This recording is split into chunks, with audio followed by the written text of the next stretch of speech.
এই দোয়াটি যদি আপনি 7 বার পড়তে পারেন, আল্লাহ তাআলা দুনিয়া এবং আখিরাতের দায়িত্ব নিজে গ্রহণ করে নেবেন।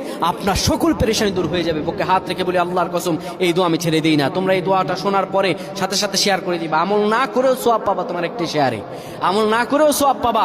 আল্লাহ তাআলার সওয়াব দান করবেন, রিজিকে বরকত দান করবেন, মনের আশাগুলো পূরণ করবেন।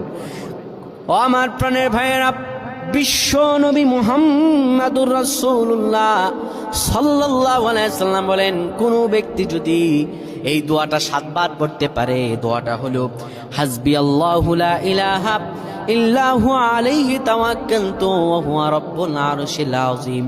কোন ব্যক্তি যদি এই দোয়াটা পড়তে পারে খালেস অন্তরে সকালে 7 বার আর মাগরিবের পরে 7 বার পড়তে পারে, আমার আল্লাহ রাব্বুল আলামিন বড় বিপদ থেকে তারে বাঁচিয়ে দিবেন। তার দুনিয়া এবং আখিরাতের দায়িত্বগুলো আমার রাব্বুল আলামিন নিজে গ্রহণ করে নেবেন।